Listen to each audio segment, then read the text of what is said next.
what's left is right. Chasing stars and holding you. I can't see the end, but we'll see it through.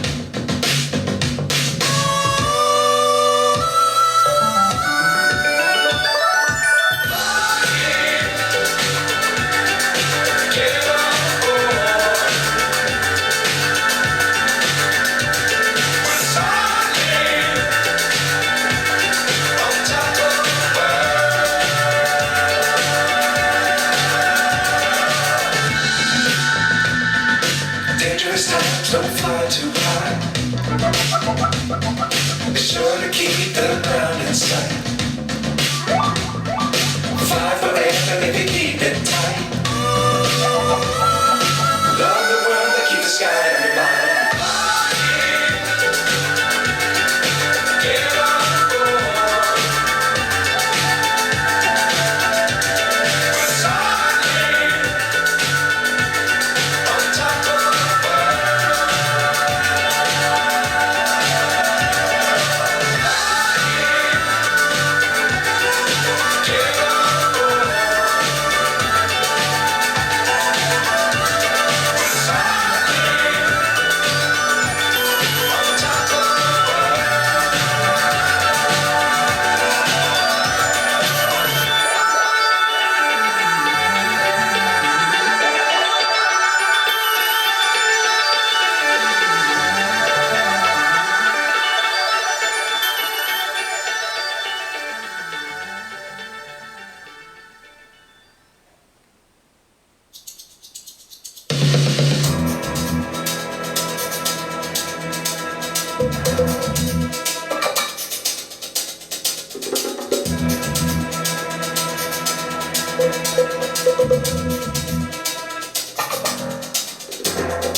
Hello, welcome to Revive Hi-Fi Canada, the channel where we're just trying to bring more love to this audio hobby that we truly enjoy.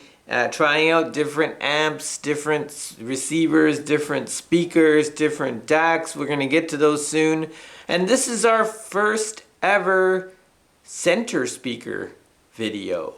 And we just like to feature things that you might find new or used in your local community and just try to bring more love, of course, to this audio hobby that we've enjoyed over the past several years. I've enjoyed it actually. I've been in this for about 20 years. I then took a big break and then got back into it about 6 years ago. So it's been quite an adventure looking for the sound that I truly enjoy. And this speaker is the JBL S-center 2. So this is the studio center. This is the studio speakers from JBL. I featured the S26 and the S38 on the channel so far. Those have the gold woofer. The S2 series has the silver woofers, and the very first speaker I got when I got back into this hobby about 6 years ago was the S26-2, and I haven't had it on the channel yet. I plan to in the future. I love that speaker. It's what really turned me on again to this audio hobby, and it has it's just from the top here. This is a three-way center speaker. I truly love the JBL Studio series. The S38 is one of my favorite music listening stereo speakers that I enjoy. Of course, we had that on the channel. This is very similar to the S38 in terms of its setup. It is a three-way speaker, so it's similar, but it's not similar in that it has a totally different configuration on the speaker itself. It is about 21 inches wide, the S-center. It also has a, oops, what's going on here? It has a it is video shielded. It's actually 20 1/4 inches wide, 7.5 inches tall, and 9 1/8 inches deep. And we're going to talk a little bit more about the depth as we go along here. The box itself is made out of plastic. It's a molded poly shell of plastic is what they've called it. It's all right. I mean, it's not my preferred. I like wood, but it does the job. So it has a 1-inch titanium tweeter, and that's at the top there with the wave guide. What's interesting is that the speakers from the studio series had, from what I understand, they had a pure titanium tweeter, if I'm not mistaken, and the subsequent Northridge series, the N series, had a titanium laminate. I haven't heard much from the Northridge series. Actually, I had just the little N24s on the channel a little while back. That tweeter sounds quite good too, so I don't think it's any knock against that. There's a 4-inch mid driver. It's made of polyplast, which is the material that many of the JBL speakers from this era have as their tweeter material, and it's mounted on a linear field proximity bezel for precise localization, and then it has 2 5.5 inch polyplast woofers, and it's a rear ported center speaker. What's nice about it is that it doesn't have the depth. It's only about 9 inches deep, and that's at its deepest point, so it's not exactly the same depth across the back. It's tapered, so the longest part is the 9-inch part that goes at the very back, 9 1/8 inch depth at its longest dimension, and we'll talk more about that. So it fits really easy on your shelf. It has a nice black grill that can go on there. It is got a frequency response of 75 to 20,000 hertz. It has an 8 ohm impedance. It has a sensitivity of 91 dB, so it's very easy to drive. It's got gold-plated 5-way binding posts, which are really nice. I truly love that JBL puts those on these speakers on their studio series. So the sound, yeah, so I used this for my movies for a while. It is not currently my go-to speaker for my center speaker. My go-to speaker is my Wharfedale Diamond CM three-way center speaker, and we'll have a video on that speaker. That is an amazing center, but just to give you an idea, that center is so amazing. It took that center to knock this center off of my shelf in terms of which speaker gets to be my center channel. So that gives you an idea of how good it is, actually. Having the three-way center speaker is not bad at all. I really like that. It separates out more of the sounds. You don't get interference between sounds so much.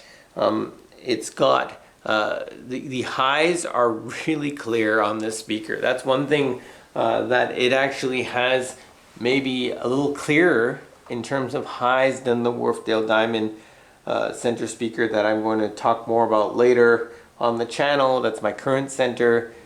It has mids also that are really clear as well, so voices come through extremely clear on movies, and it captures a lot of the effects, of course, with the three-way.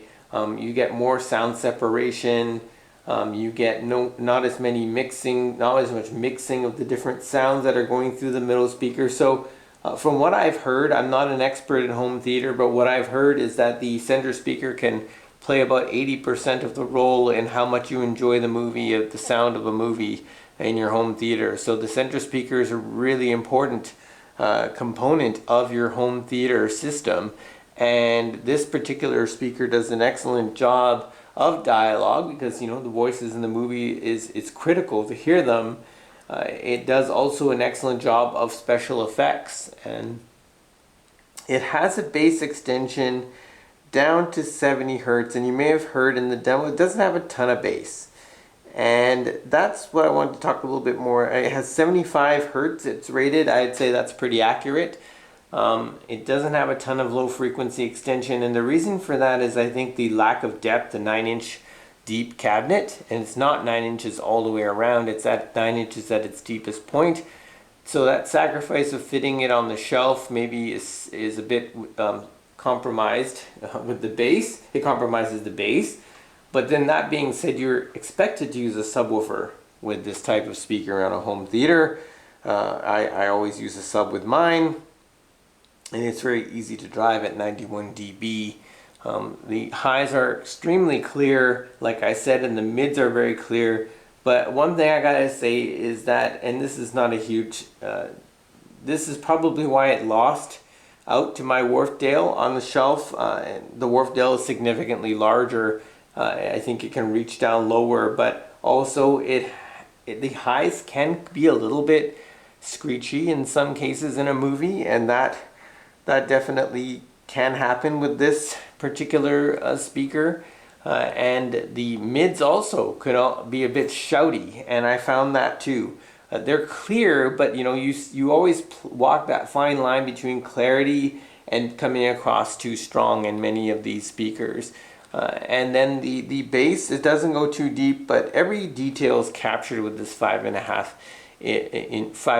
or 5.25 inch woofer. In fact, you could argue that the 5.25 inch woofer comes up with a bit more detail than the 6.5 woofers that I have on my Wharfedale. The Wharfedale just sounds a little bit more smoother all the way around, in my opinion. Take that from what you will, but that's not a major gripe with the speaker. This is an excellent center speaker. There's not much not to love about it. So I think that's pretty much all I gotta say. Details are excellent. Movie effects come through very clear. If you see one of these, it's a pretty good center speaker to get, especially if you have the other speakers in the series. I really believe, I know many others don't believe in having a matching center.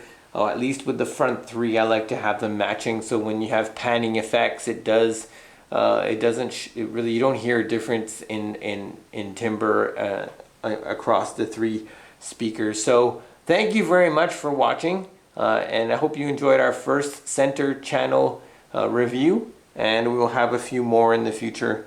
And thank you again for watching. See you next time on Revive Hi-Fi Canada.